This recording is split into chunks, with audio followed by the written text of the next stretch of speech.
Bismillahirrahmanirrahim. Today we are going to start the reading of unit number 10, The Black Spot. Words to know. First officer, second in command to the captain on a ship. Sea chest, a sailor's storage chest. Seaman, sailor. Soft speaking, speaking with a gentle voice. Squire Trelawney, Squire is a landowner in Treasure Island. Squire Trelawney provides the money for the treasure hunting voyage that Jim goes on. Squire Trelawney, Dr. Livesey, and the others have asked me to write down all I know about Treasure Island. My name is Jim Hawkins, and I was in the story right from the start. Back in 17, I was only a boy then, and it all began at the time my father owned the Admiral Bamboo Inn.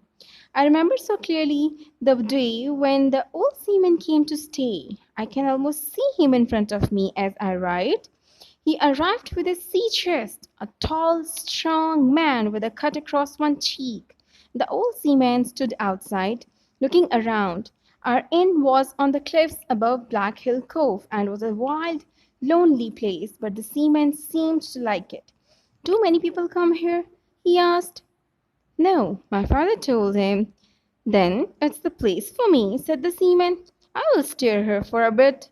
You can call me captain. He threw down 3 or 4 gold coins. Tell me when I have spent all that. He was a silent man. All day he walked around the cove or up on the cliffs. All evening he sat in the corner of the room. Every day he asked if any seaman had gone along the road. At first we thought he wanted friends of his own kind, but then we began to understand that there was a different reason. He told me to watch for a seaman with one leg, and to let him know the moment a man like that appeared. He promised to give me a silver coin every month for doing this. I dreamed about this one-legged seaman for many nights afterwards. The captain stayed week after week, month after month. His gold coins were soon used up, but my father was a sick man and I was afraid to ask for more. Dr. Livesey came late one afternoon. After he had seen my father, he had dinner with us. I noticed the difference between the doctor with his white hair and pleasant way of speaking, and that dirty, heavy, red-faced seaman. One January morning, the captain got up early and walked down to the beach. It was a cold winter's day and with the sun still low in the sky. My mother was upstairs with my father, who was now very ill. I was getting the table ready for the captain's breakfast. I was getting the table ready for the captain's breakfast. Suddenly, the door of the inn opened and a man stepped inside. I had never seen him before. I wore a sailor's short sword by his side, and I noticed he had only 3 fingers on his left hand. I asked him what he wanted, and he said, I'll take a drink. But before I could fetch it, he told me to come near him.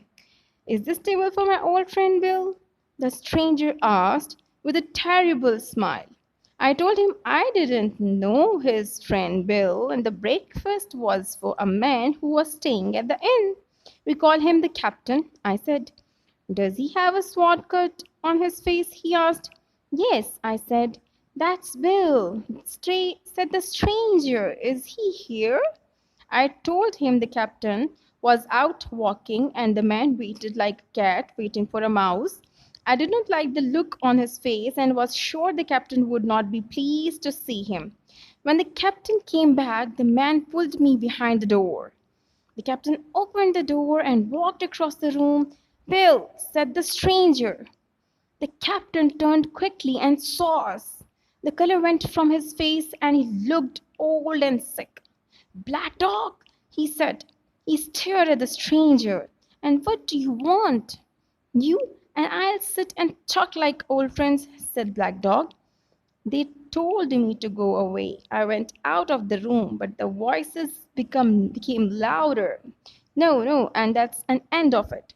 I heard the captain shout, if one is caught, we all be caught. There were more shouts and then the sound of the table crashing over. Next, I heard the sound of swords. Then Black Dog ran out of the inn and disappeared from sight down the road. The captain chased him but gave up and returned. He could only just stand on his feet. I realized he was feeling ill and ran to fetch him something to drink. Then I heard him falling and hurried back to find him on the floor. My mother heard noise and came downstairs. We lifted the captain's head. His eyes were closed and his face was terrible color. At that moment, Dr. Livesey arrived to see my father. He looked at the captain and said to my father, "His hurt can't take much more of this." The captain opened his eyes and tried to sit up. "Where's Black Dog?" he asked. "There's no Black Dog here," said the doctor. "Get on your feet and I will help you to your bed." Later that day, I took the captain a drink. "Did the doctor say how long I must lie in my bed, Jim?" he asked. A week," I told him. "A week?" he cried. "I can't do that. They will have they'll have the black spot on me by then. They'll come for me." "Who will? Black Dog?" I said. What a thing was in the old sea chest. Anyways, yes, but there's worse than him. It's my old sea chest that they want. But I'll show them, Jim. If I get the black spot, you go to that doctor. Tell him to bring a crowd of law officers and a local judge to the inn. They can catch Flint's crew, all that are left, at the Admiral Benbow.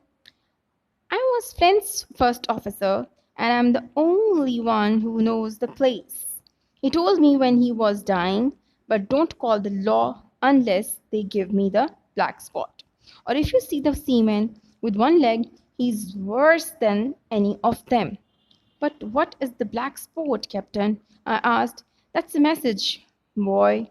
I'll tell you if they give me that. Keep your eyes open, Jim." "That's a message, boy. I'll tell you if they give me that. Keep your eyes open, Jim. Help me, and I'll give you half of everything I have."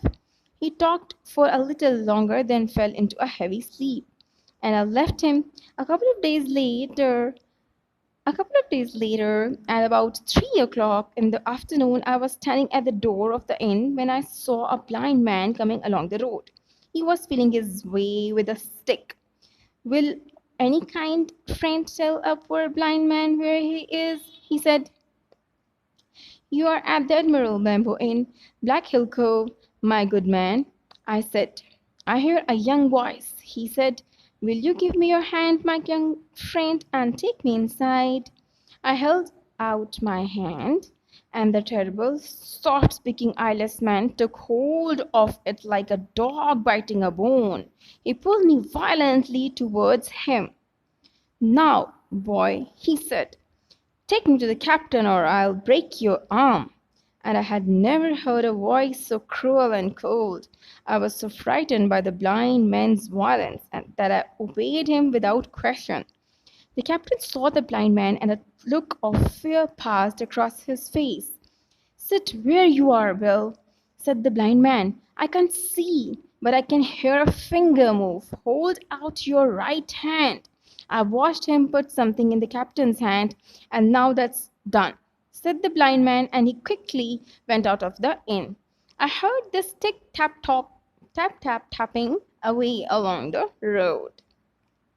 The captain opened his hand and looked into it. 10 o'clock! He cried and jumped up. He put his hand round his neck, made a strange sound, and fell face down or to the floor lifeless. On the floor close to the captain's hand was a little round piece of paper, blackened on one side. I had no doubt that this was the black spot. On the other side was some writing. "You have till 10 o'clock tonight." Our old clock reminded me it was now 6. Yes.